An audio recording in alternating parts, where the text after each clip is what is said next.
When somebody performs manual therapy to you, such as cupping, dry needling, adjustments, and things of that manner, what is actually happening in your body that you perceive a benefit? In the rehab space, there's been a lot of conversation about this because there's a lot of camps that have a lot of belief behind certain interventions, such as dry needling in the physical therapy world, or cupping, or active release, or even chiropractors and their adjustments, and then massage therapists talking about breaking up scar tissue and things of that manner.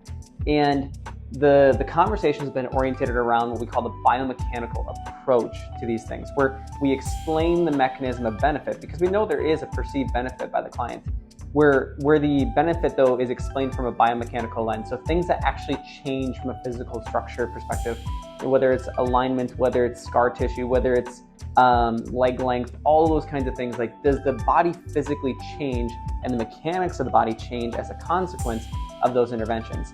And where manual therapy has come under a lot of scrutiny lately is a lot of the evidence coming out indicates that a lot of those explanations behind the benefit, the biomechanical approaches, have been shown to be faulty and not true.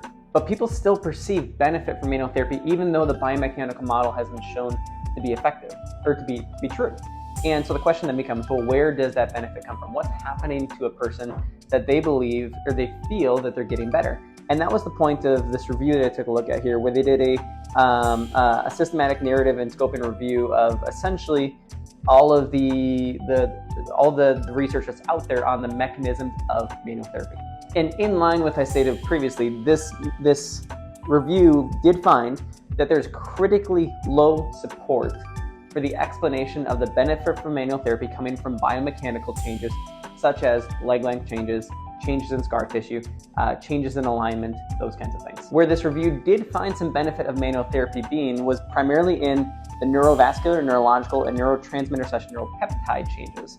And so you keep hearing the word neuro, right? So that's important to take into account, is that there's a lot of the benefit is happening on a different physiological level other than the biomechanical level. Now, what's important to note though, that is the evidence for those benefits too are not super strong. They would call it moderate quality evidence, meaning that, okay, there's some indication that maybe there's a contribution of these kinds of changes to being why somebody perceives some benefit, but it can't fully explain the perceived benefit, or can be a reliable thing to say as being the cause of the benefit. To dive into those moderate quality evidence findings a little bit more so we understand them, that's going to be things like, change in the sympathetic versus parasympathetic nervous system, so fight or flight versus rest and digest, change in what we call pain pressure threshold, so how sensitive your tissue is to just pressure, release of like oxytocin, which is a hormone in your body or a chemical messenger that's going to create a feeling of connection and support and those kinds of things, which can have some pain alleviated